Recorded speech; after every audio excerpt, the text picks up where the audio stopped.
You know what I really enjoy? I love going to an event with other family doctors. Throw in some FM residents, sprinkle in some med students, and I'll be the first one to sign up. Literally, I'm usually the first one to sign up for these events. But I especially enjoy getting together with these other family docs who are passionate about learning, connecting, and networking with each other. Well, if you need your social battery recharged with some amazing family physicians, please sign up for this event. The Family Medicine POP event, that's POP for Prism of Practice, is happening September 5th through 7th, 2025 in the beautiful city of San Diego. You can find out more at www.familydocs.org/pop. That's POP, POP. I'll see you there.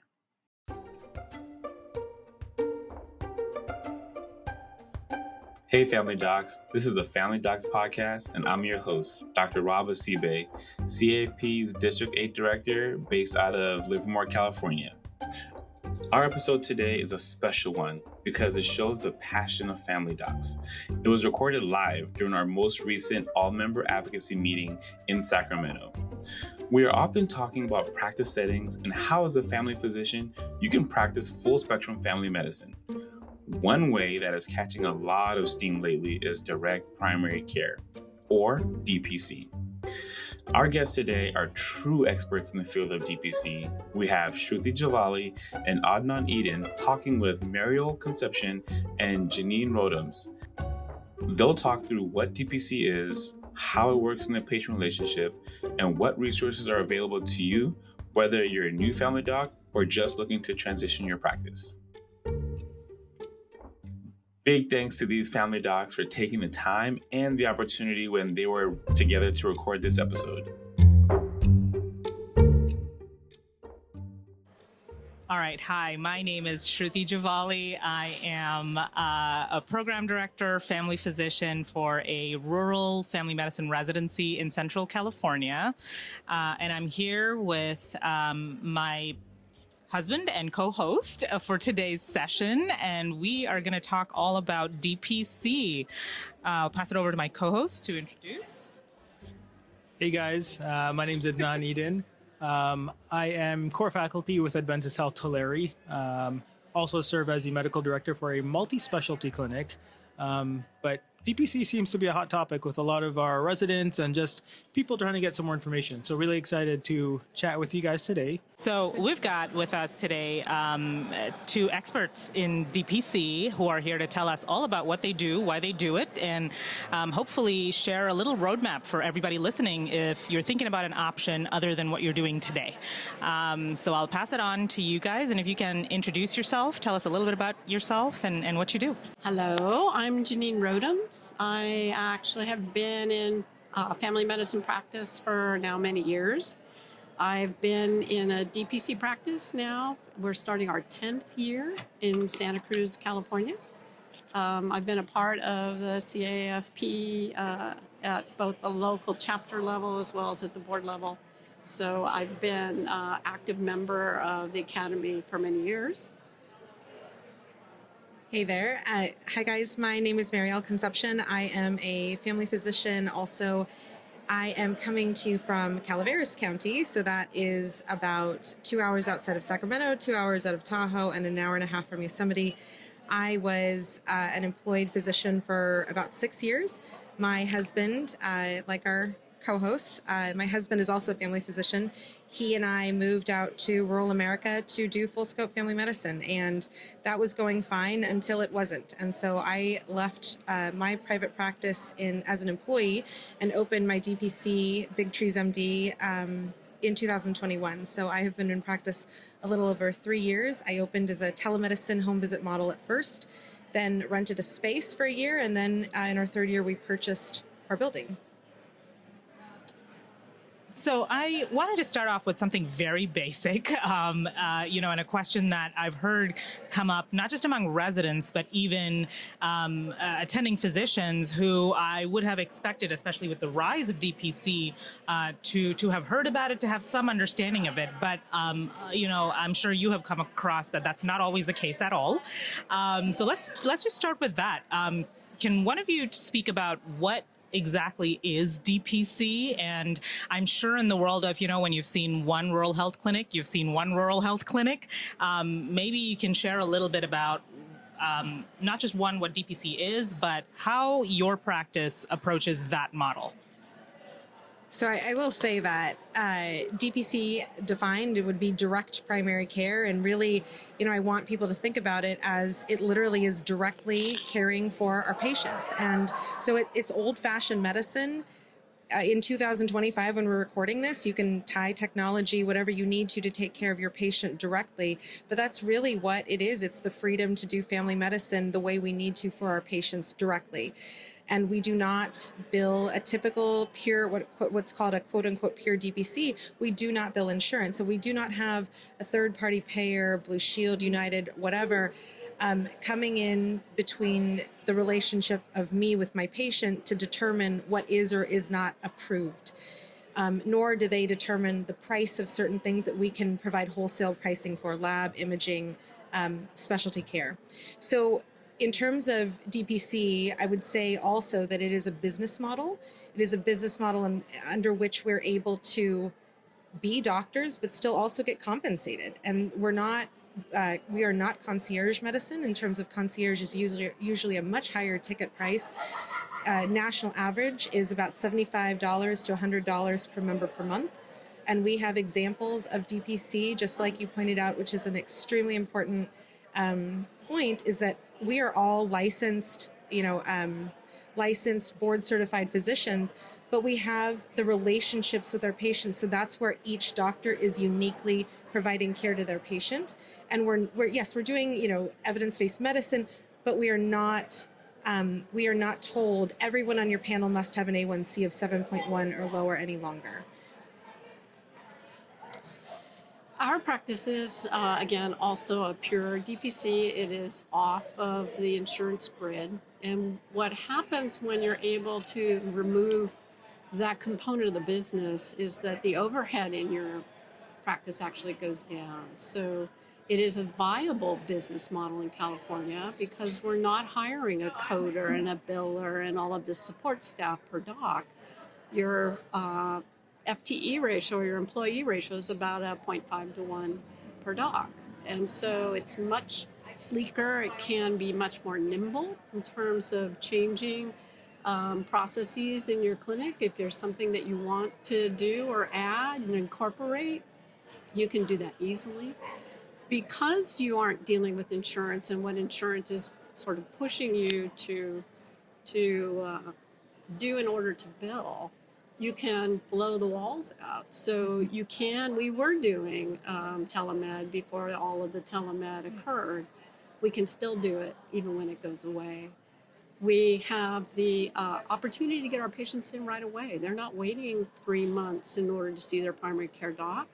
They can call, text, and we usually have appointments within a couple of days of any issue that needs to be addressed. Our appointment times are 30 minutes to 60 minutes, not 15. We don't overbook people. A bad day for us is 12 patients. Our usual day is about 8. So we have the flexibility, the time, and the continuity. We're able to keep the patients assigned to their primary in our community for our practice to their clinician so that they maintain someone who knows them well. The other thing about our practice specifically is that we still do our hospital medicine. So we are still on active staff with our local hospital. And our patients, we follow them in. So there is continuity when they go into the hospital to be able to actually continue with that care and bring it back to the office. So we do both inpatient and outpatient services.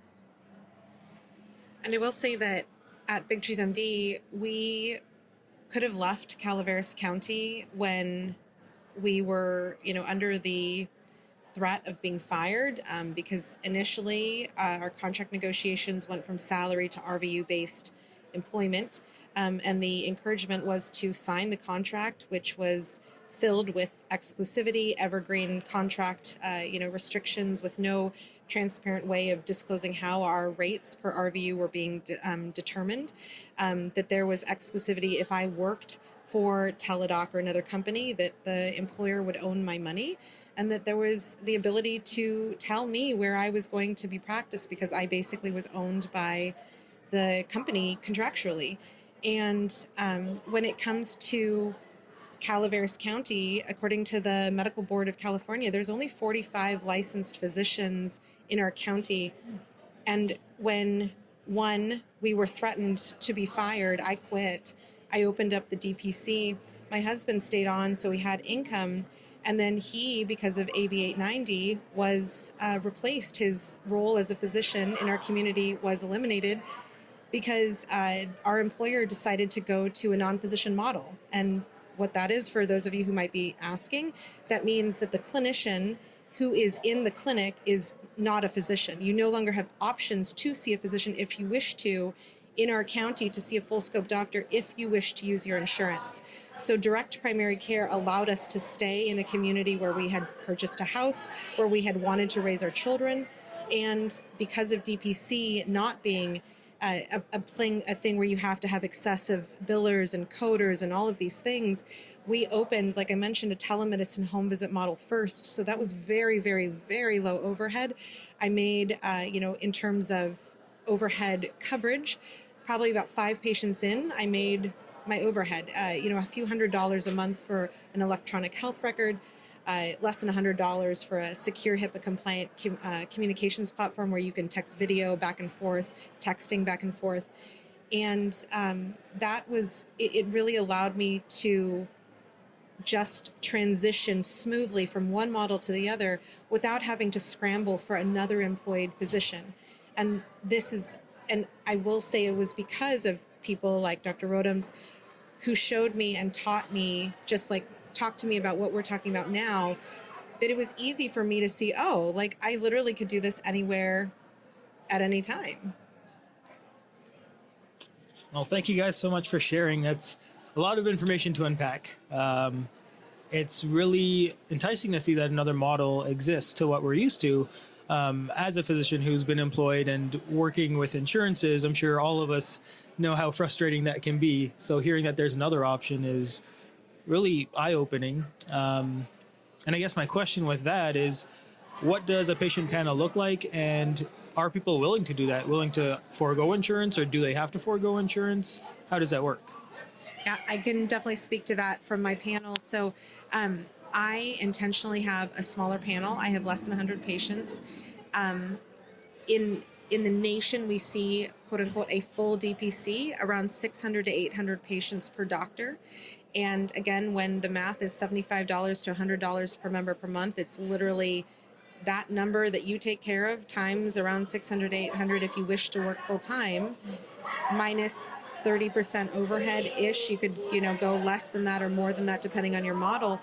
But that's as simple as the math is. It's not dependent on what rate CMS reimburses at, et cetera. It's not dependent on what CMS reimburses and then what your employer takes the cutoff of after to leave you, what's left after those two cuts. So the panel size is really personalized to what your lifestyle wishes it to be. We have a 7 and a 4-year-old. And absolutely, I see my panel growing as my kids are no longer in pull-ups, but that's not the case right now. So the fact that we're able to bring in over $100,000, and that's not including overhead, but just $100,000 just from 100 patients paying $100 per member per month, which is our monthly average. We do have side gigs, to be transparent. Like, we do have other ways of making money that are separate from our DPC patients, but that's intentional. I do public speaking. I do consulting for technology and medical device companies. And so I'm able to not only choose to do medicine the way I need to with my patients, but decide what panel I'm able to support in order for me to do more things that bring me joy. We, in our practice, had originally set a 500 to 700 cap for a full-time physician, a 4-day work week. And initially it was myself and my partner who we were on call every other week for almost 9 years. This past year we brought in a new clinician and he's now growing his practice, which is wonderful.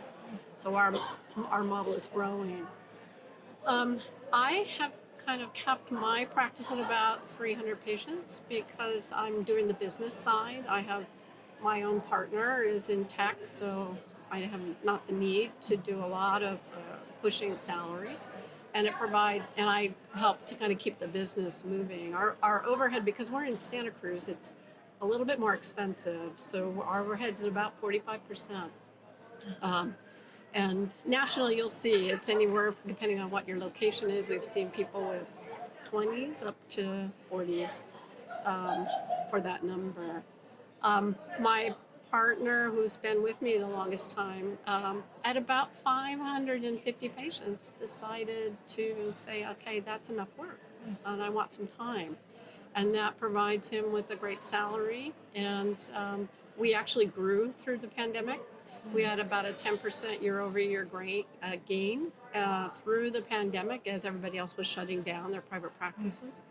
And we came to a point so far into it that we had enough patients. So we had shut the practice down for about a year and a half or so, allowing people to bring in family members occasionally just to sort of replenish the few that would usually move away from the area.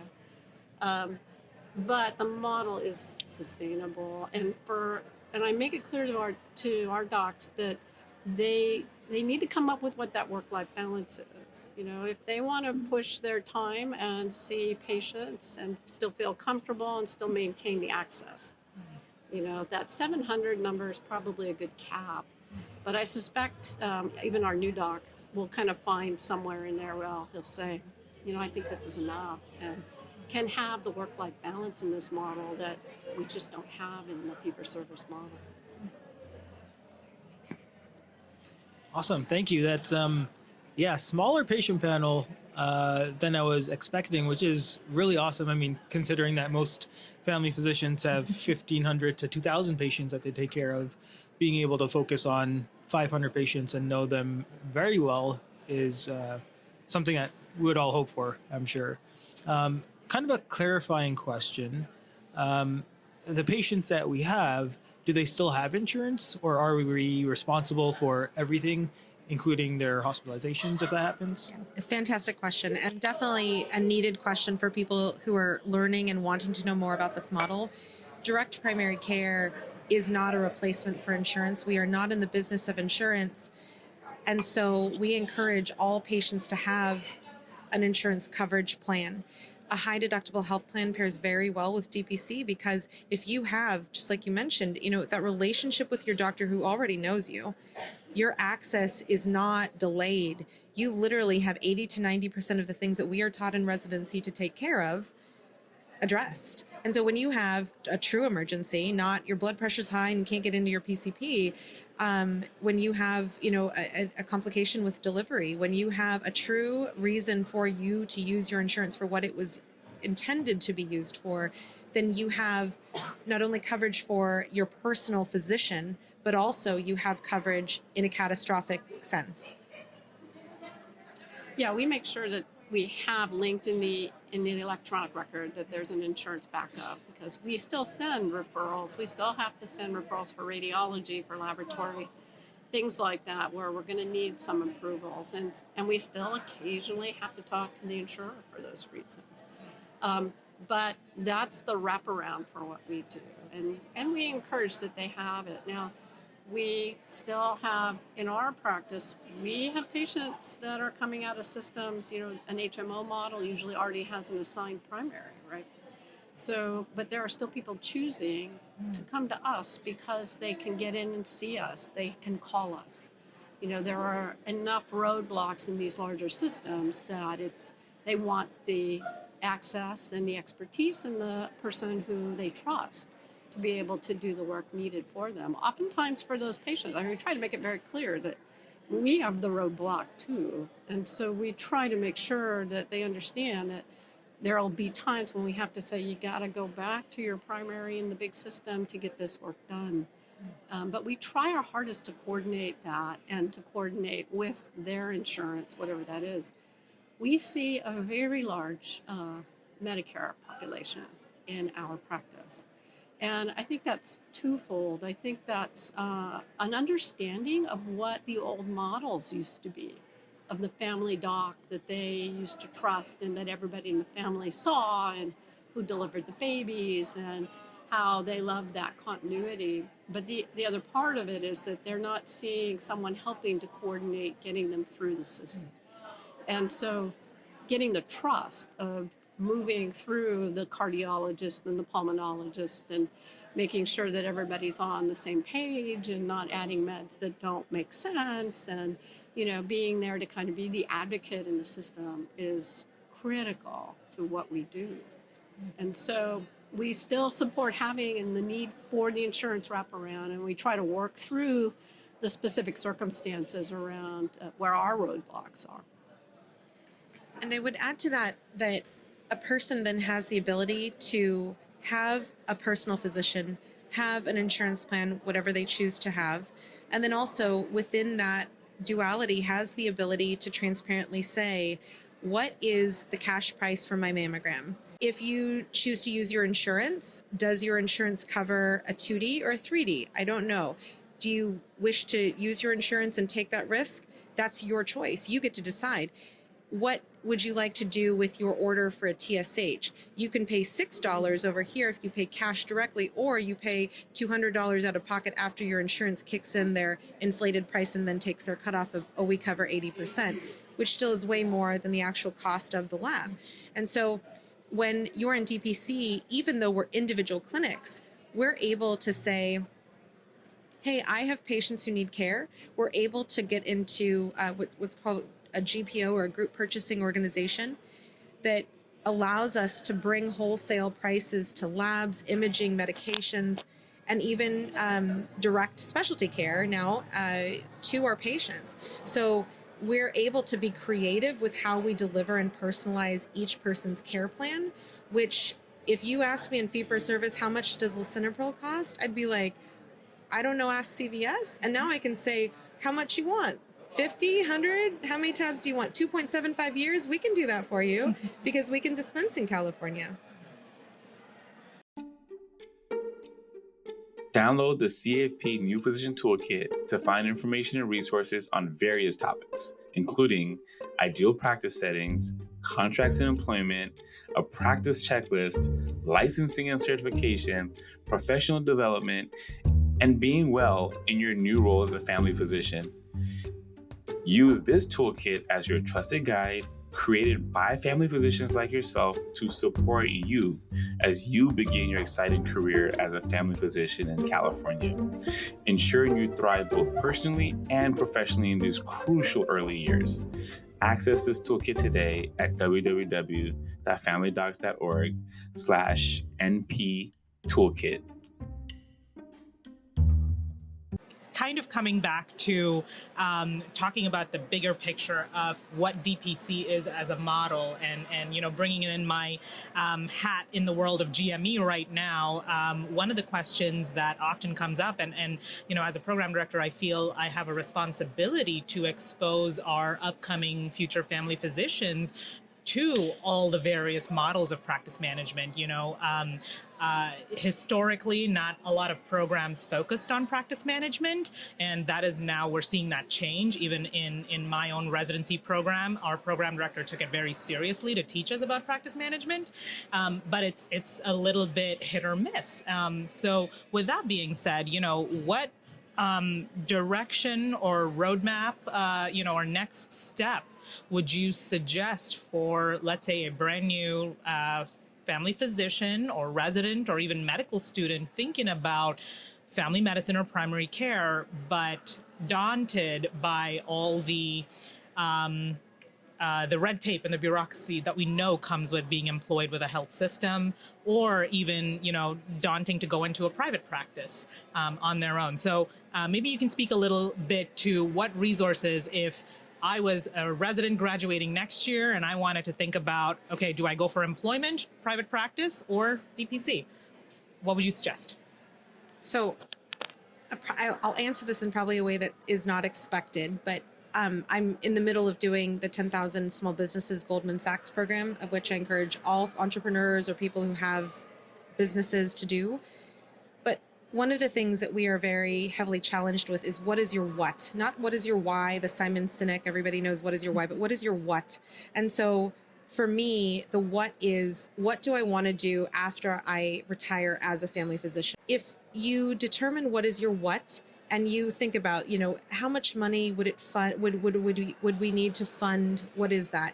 If we want to, my husband and I want to be traveling when we're older in age, if we want to have a house on a beach, whatever it is, and then work backwards from that, then take a look at, okay, if I played the employed fee-for-service card, what would it look like? If I played the DPC card, what would it look like? If I played the private practice, but employed private practice, but taking insurance, what would that look like? If I just went hospitalist exclusively, what would that look like? And I think that is so smart to do that in residency as just an exercise to challenge yourself. Like if this month you're thinking about one model, start talking to people in that model. You have the freedom and the time to do that very differently than when you're under an RVU contract and you're expected to perform. You don't have the freedom as much after you leave residency. And I think that when it comes to resources in particular, we're in 2025. Jeannine opened, this is her 10th year in practice. There are so many doctors doing this. And I will say for our state of California, Cali, dpc.com, that's like our state, CALI, dpc.com, is a resource that we've just put together because we want to be able to help our future DPC community and even just people who are learning about it have a place where they can go to for resources. We're recording this in a hotel just to get it done because we have a conference coming up where there are free spots. There's 10 free spots for medical students and residents coming up where you can literally be in the room with Jeannine and myself and a lot of other DPC pioneers, as well as other doctors who are opening out of residency, learning about DPC, planning DPC, and we're all there to discuss how are you doing it. And so that one-on-one conversation in whatever model you're looking at really helps you understand what are the pros and cons so that you can make an educated decision.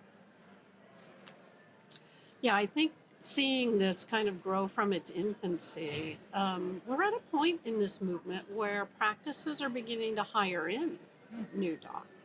It's no longer kind of either the bootstrapping or starting from scratch. Communities are beginning to see that DPC may be a viable option.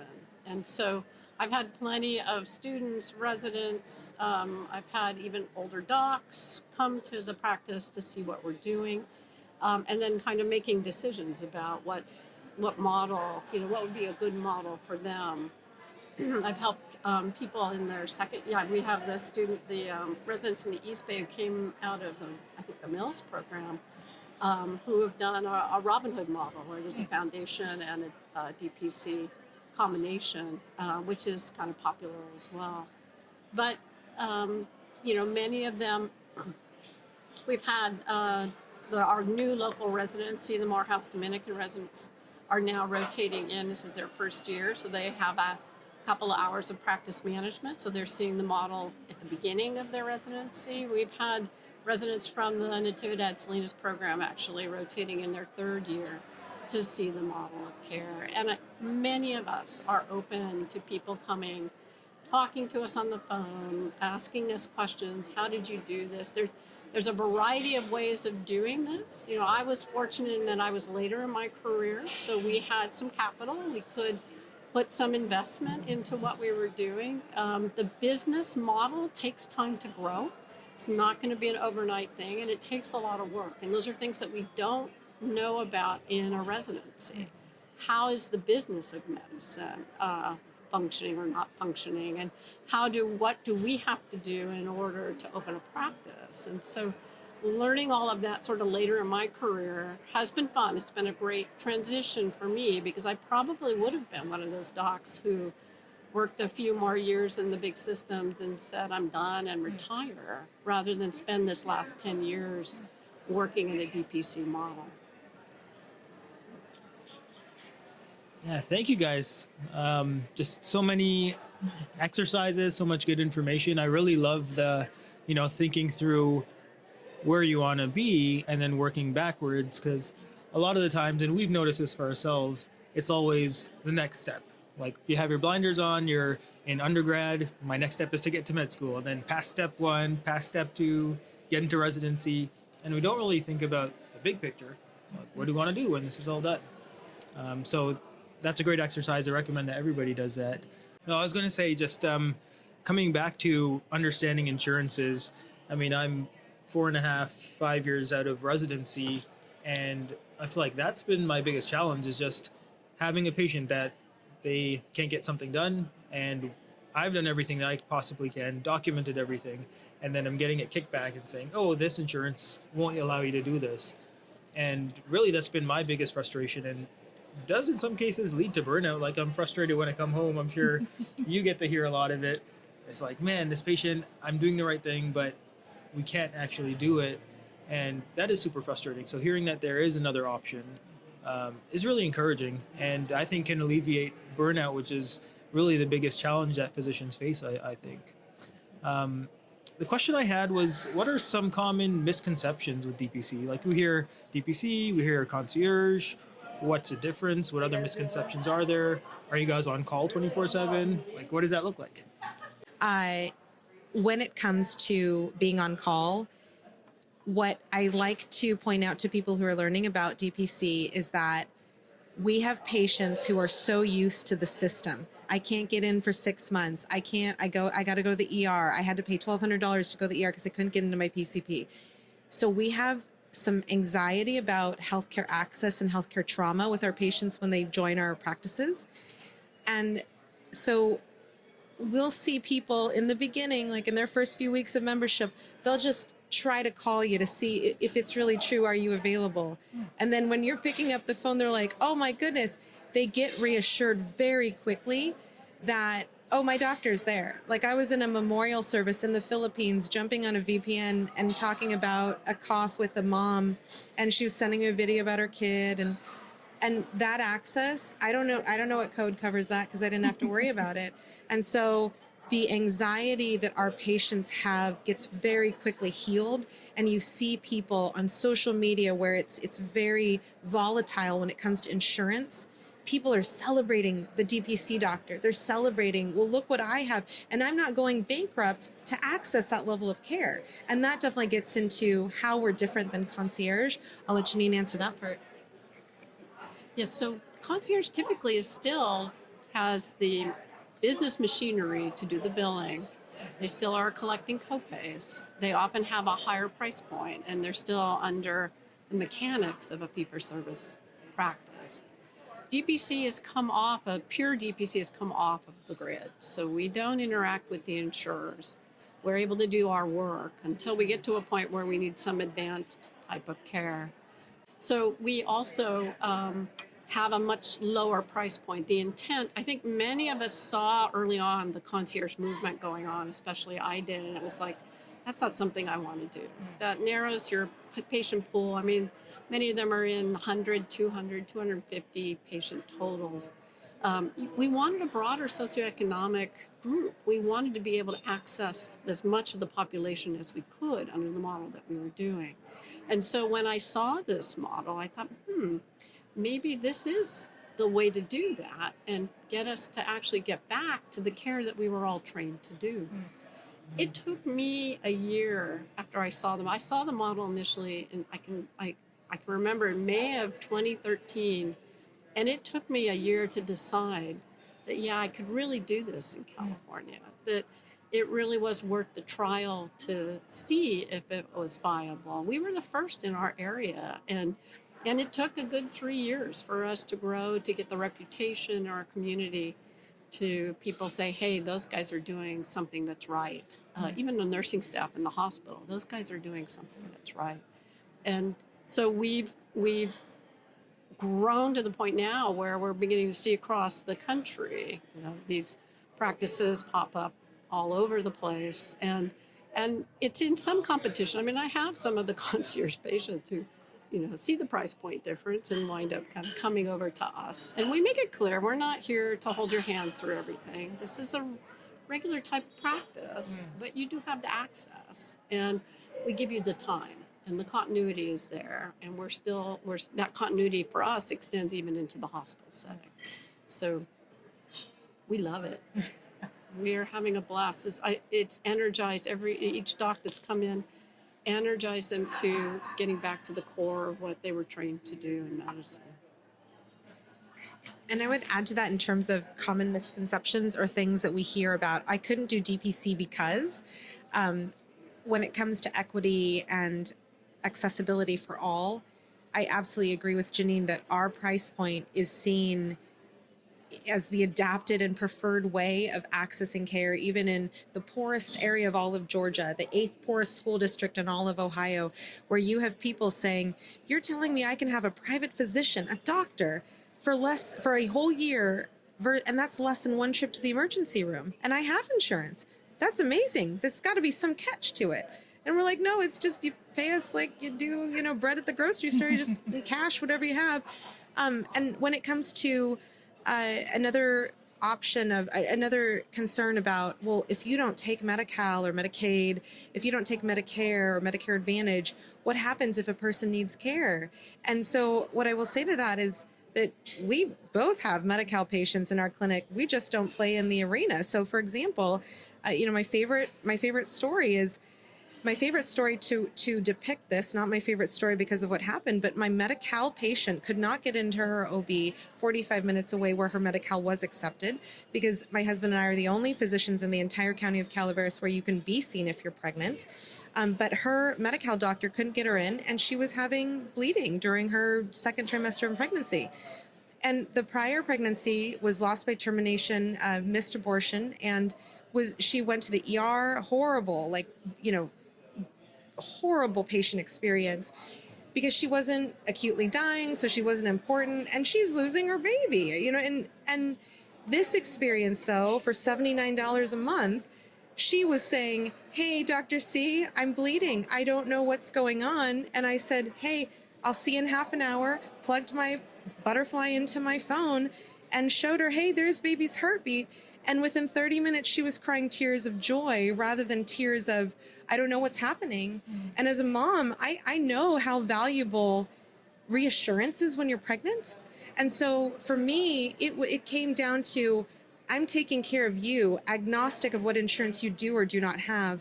And when it comes to when we need to send a person for their, internal referral within the system, usually with Medicare people, we don't have any issues. I have a very heavy Medicare population by age as well. When it comes to a Medi-Cal referral, people can either do cash referral or they can go see their, in-network Medi-Cal doctor and then get a referral that way. But there's literally, again, that personalization of how we design the next step for the patient, whether that be transparent cash pricing or through their insurance. Thank you both for that. I'm sure there's a lot more misconceptions and confusions about DPC and I'd love to hear from our audience, what, as a follow-up to this initial conversation about DPC, what other questions there are. So to anybody who's listening and has heard things around on social media from colleagues, we'd love to hear more about what you want to know about DPC. But this has been excellent as a kind of DPC 101, a great introduction to options, I guess. And you guys identified fiscal independence, autonomy of practice, autonomy of workflow. And we happen to be talking today at the All Members Advocacy meeting here in Sacramento of CAFP. And a lot of the conversation during our resolutions seemed to be about family doctors who care, who want to do the right thing, and how can we get there? How can we eliminate those barriers? So I think a lot of that theme is resonated in our conversation today. So thank you both so much. I really appreciate your time, and I'm excited to hear from our CAFP chapter members about what more they want to know about DPC. But I've learned a lot today. Thank you. Thank you so much for having us. Thank you. Thank you so much. Thanks to our guests, Shruti Javali, Adnaan Edun, Maryal Concepcion, and Jeannine Rodems, joining us for this episode to discuss direct primary care. If you're looking for more information or resources on DPC, visit www.familydocs.org/DPC.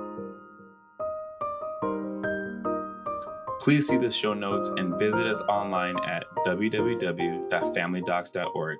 Thank you all, and until next time, this is your favorite family physician, Dr. Advocacy. This podcast was created, produced, and recorded by the California Academy of Family Physicians. The views and opinions expressed in this program are those of the speakers and do not necessarily reflect the views or positions of any entities they represent or the California Academy of Family Physicians.